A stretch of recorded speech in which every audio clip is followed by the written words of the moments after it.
Hello, everyone. Hello, everybody. I hope you are well. And today's assembly is all about showing respect. And that's something I know that you're all working on.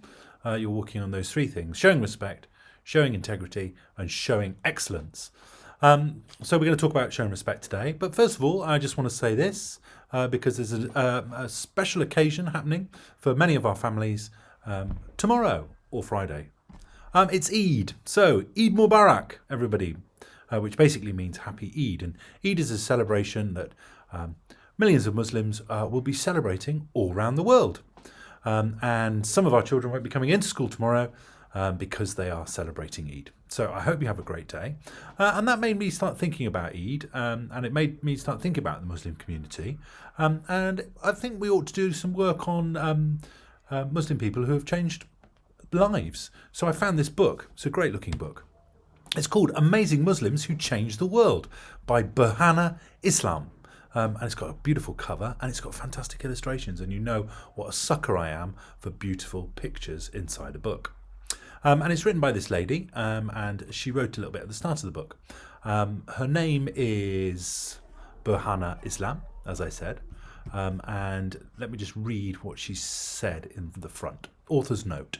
These stories are for all the students I've ever taught. They're for my nieces, for my nephews, for my cousins and my siblings. They're for my family in Dean, wherever they may be. These stories are for you. If at any point you feel lonely or left out or just completely lost, if you ever think that the world works against you and that you don't belong anywhere, spread open these pages and find yourself in here. Despite what they tell you, Muslim history is rich and full of reminders. Know that we come from a long line of powerful leaders, great thinkers and skilled warriors. We are adventurers and explorers, we are teachers and learners, we are fighters and believers. We are so many things, and we do not give up. We do not lose hope, even when it's hard. Even when there are those out there building walls instead of bridges, sowing hate instead of peace, and spreading lies and deceit. We are unapologetically Muslim. I think that's a great sentiment, being unapologetic for who you are. Because you don't need to apologise for who you are. We will make our mark on this world and we will do better. Remember that we come from greatness, we are capable of greatness, and we are greater than the stereotypes that bind us. So have faith, it does get better. And that's because in some parts of the world, people who follow the Muslim faith are treated quite badly. And so this is a reminder to those people who do follow the Muslim faith that, you're great, and you don't need to apologise for who you are. So we're going to be looking at a Muslim person who changed the world, and we're going to start by looking at where the story is set. So here we are. I'm going to get my pointer out. So over here, it better be a better colour than that. Let's have it yellow. So yellow. Here is the United Kingdom. Bristol is about here. Our story is set in this country here, which is called Somalia. And I know that some people in this school's families come from Somalia. And we are going to be... So I've got another map here. This shows you a map of Somalia. It's on what's called the Hook of Africa. The Horn of Africa. Not the Hook of Africa, the Horn of Africa. And you can see it here. It looks like a horn. And it juts out into the Indian Ocean. And the capital city is called Mogadishu. Okay, so the person that we're learning about today is from Mogadishu in Somalia. And here she is, Dr. Hawa Abdi, the saint of Somalia. And she was born in 1957 in Mogadishu in Somalia. So let's find out a bit about her. Hawa Abdi grew up under the gaze of the sun in 1950s Somalia.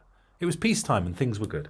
Children laughed in the fields, elders let their stories travel far and wide, and fresh meat, fresh milk and fresh air were part of daily life. And here we are. This is a postcard from the 1950s of Mogadishu, and you can see it. Looks like a great city. Looks like there's a beautiful sea. I bet people like to go swimming in that sea. Hawa had a big family with even bigger dreams. Her parents always knew that Hawa would rise like a star and make something of herself. In a place where it seemed that women were mostly seen and not heard, Hawa's family believed that she would somehow make her own mark on the world. They taught her the importance of standing up for what you believe in, even if it's scary to do so. And they taught her the power of a female voice, even in a society that seemed deaf to it. However, one day, Hawa's pregnant mother grew weak and ill, and soon she passed away. Hawa knew that she couldn't grieve forever, and that no matter what she had to stay strong. It was up to her to be a light, not only for her family, but for all the women of her land as well. She was desperate to understand why her mother had died, desperate to know why so many had lost their lives when pregnant from illness that could have been cured, and desperate to make sure that nobody felt the grief she had endured as a child. So she studied hard and became a doctor, healing her patients of all manners of ills. But war broke out in Somalia in the early 1990s. Life at home began to change. Children's laughter was heard a lot less. The elders became quieter in their tales. It seemed that the old way of life had disappeared forever. In less than 4 months, 14,000 people in Hawa city had been killed, 27,000 wounded, and almost 200,000 forced to move away. Famine slowly began to cast dark shadows over the land. And this is a picture of Mogadishu, and you can see that the buildings have been bombed, hit by gunfire, and it's not the vibrant place that it was in this picture. Hawa had no choice but to work harder, speak louder and dream bigger. She used her family's ancestral land to open a small clinic on the outskirts of the city. She worked tirelessly to raise funds to keep it running, turning a little practice into a 400-bed hospital. And right in the middle of all the fighting and the famine, she set up a camp for shelter, helping 90,000 of her people when few others could. When one day soldiers came with their guns blazing and threatening Hawa with violence and death, she stood her ground. When they tried to make her feel small for being a woman, she stood tall instead. "You are a young man," Hawa said, unarmed and without fear, to one of them. "What have you done for your people?" Bewildered, the soldiers walked away, leaving Hawa unharmed. Unfortunately, though, that wasn't the last that Hawa saw of them. 4 years afterwards, the soldiers came back, continuing to threaten her, and on one occasion arrest her. Despite this, Hawa didn't buckle. To this day, she stays strong. Hawa now has daughters of her own. Together, she and these brave women oversee Hope Village, a sanctuary they have built for Somali families who, due to conflict and famine, have had to leave their homes.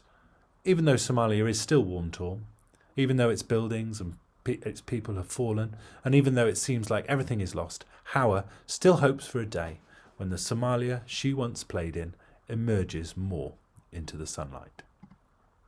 And that's the last picture.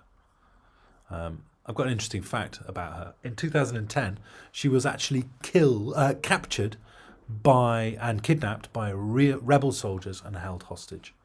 She was finally released after a woman from her village protested, and Dr. Hawa Abdi demanded a written apology from her kidnapper, which they gave. So she's a formidable woman. When I say formidable, it means that nobody messes with her. Nobody messes with her. And here's a real picture of her there. You can see in Somalia. So a real inspirational character there, a real inspirational woman who has made life for the people of Somalia, who have had some real unfortunate things happen to them with the civil war that's been going on there. Some terrible things happen, but she's really strove to make life better for the people that she can. And obviously, she's a follower of the Muslim faith, and she will be celebrating Eid with her family and in her hospitals and in the camps that she runs tomorrow. So that's great, just like a lot of the people in our school will be doing tomorrow as well. So today's assembly, as I said, is about showing respect, this one, because it's about respecting other people's faiths, other people's rights to believe things, and those kinds of things. These are what we're focusing on at the moment. We're focusing on integrity, doing the right thing when nobody's looking. We're focusing on respect, making sure that you show respect for yourself and for others and the environment. And excellence, making sure you do really try your best in your work and in the way that you behave. So I hope you keep on doing that. That's my assembly today. For all of you who are, Eid Mubarak tomorrow. Have a great time. Enjoy your families. Enjoy the food. Take lots of care, and I'll see you all soon. Bye. Bye. Bye. Bye. Bye. Bye. Bye. Bye.